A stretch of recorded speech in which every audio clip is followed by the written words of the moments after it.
This is the Influencer Entrepreneurs Podcast with Jenny Melrose, where I strategize with business owners on how to grow and scale their businesses to hit their income goals.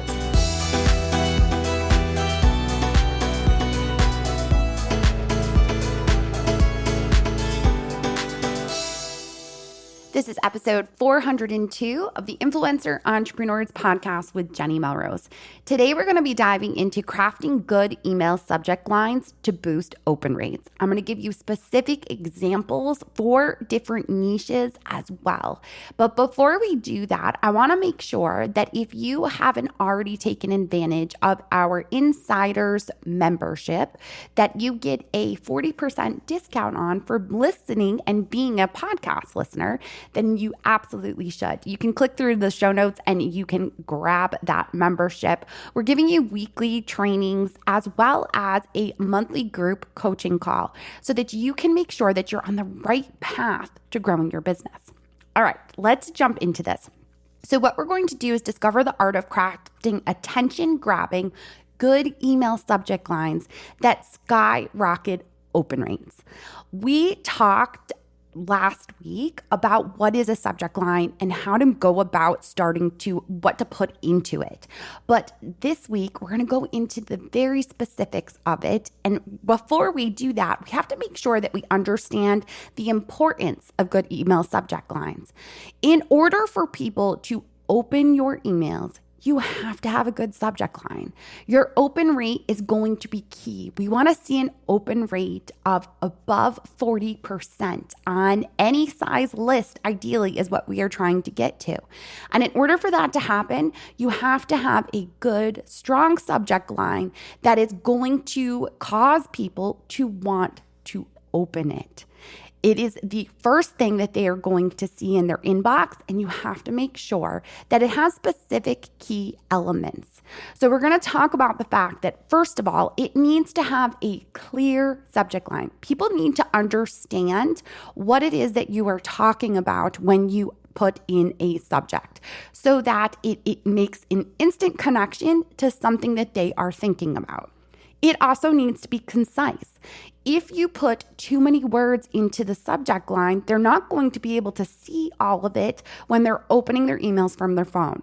So with that in mind, you don't want subject lines that are a long sentence. You want short, to the point, so they know that it is meant for them and they are interested to open.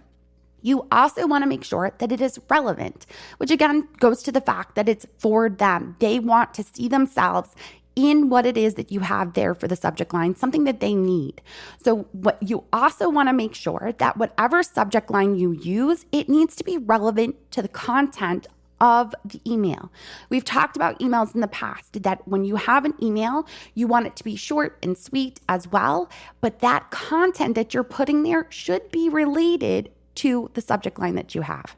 You also want to make sure that it's interesting, that they can see themselves in it, that they're shaking their head, yes, you have qualified them, you have piqued their interest, and they want to know more.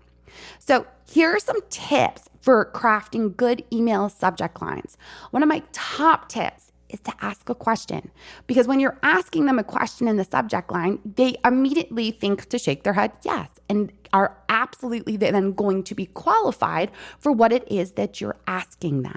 And when you do this, you should think about the pain point that your email is going to consist of so that they then will want to take the call to action that you are giving them in the body of the email.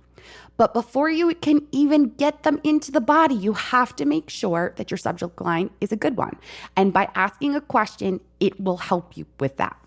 You also want to use emojis, numbers, or symbols. And the reason for this is it's going to stand out over everything else that is out there. So when you are looking to use an emoji, and if you're writing your emails on your computer, which most of us are doing on our laptop, you can use the website to go to emojicopy.com. And that will give you an opportunity to be able to copy an emoji and be able to put it into your subject line, no matter what email software you are using to write your emails. This way, it stands out. Their eyes are going to be drawn to an emoji, a number, or a symbol. So using those, it'll set your email apart. You also want to experiment with different subject lines. What is working best for you? So the best way to do this is in your software, try out using A/B testing. It'll provide an opportunity for you to be able to see if there's a subject line that's going to work better for your audience. You also need to keep an eye on your data when it comes to analyzing whether or not those subject lines are valuable to your people. This is especially important when we're talking about the content pillars that you are creating. We did an entire podcast episode just on creating a content pillar for your email. You want to be able to see if that content pillar is one of the topics that they are interested in. If you are seeing that your open rate is dipping when you're talking about a specific topic, then you might be struggling because they are not necessarily as interested as you thought in that topic. So really starting to take a look at the data that's provided within your email software is going to help you to have a better idea if you are being effective with your email subject lines. Hey there, guys. My name is Melanie from Mostly Under Control, and I am a member of Jenny's Influencer Entrepreneurs Insiders membership. I've been a part of it since 2017, and over these 6 years, I've taken full advantage of the weekly trainings that Jenny offers and the monthly group coaching. The group coaching is probably my favorite part of the membership. Jenny has taught me so many things for my business. She helped me niche down and write and teach about what I wanted so that I wouldn't burn out. In addition to what she teaches, the networking I've done with other members has been invaluable. I recommend her membership to all of my online business owner friends because it is worth every single penny.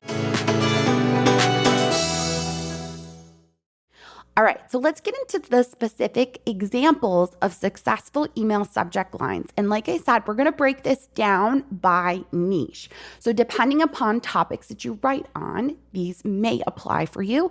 You also will see that many of these, even if you don't speak about a specific niche, and I'm going to give you an example for, you could quite possibly use an example that I gave for a different niche and make it work for you.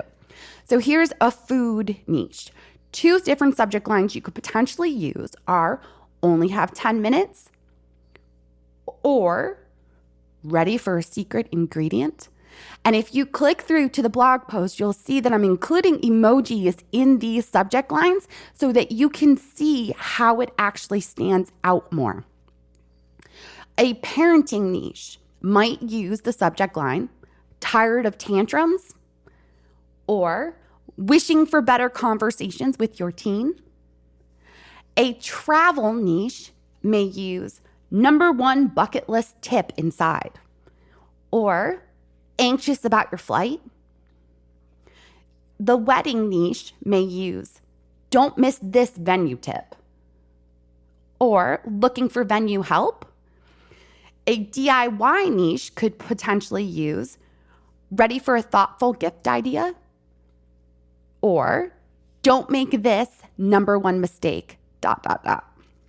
The gardening niche may use #1 reason your plant is dying, or wanting gorgeous blooms. Now, like I said in the beginning, there are emojis that have been inserted into each of these subject lines. So if you're curious to see the way that this would work, head over to the blog post that is linked in your podcasting app so you can actually see the emojis that were added to this. And like I said in the episode in the beginning, you can check out emojicopy.com for emojis to add your subject lines to make them stand out. It gives you that opportunity for more people to open because they are seeing it, because it's different than everyone else out there. You, in order to be able to make sales or to get conversions, click-throughs to your website, you have to have a high open rate. So being able to have it set up so that you can get more click-throughs is going to be key when it comes to your open rate. All right, y'all, I appreciate you so much for listening in. If you haven't already left a rating and review, I would love it if you would take a second just to quickly leave a rating and review right within your favorite podcasting app. 1-2 sentences, your biggest takeaways from this episode. All right, y'all, until next time, I will see you all then.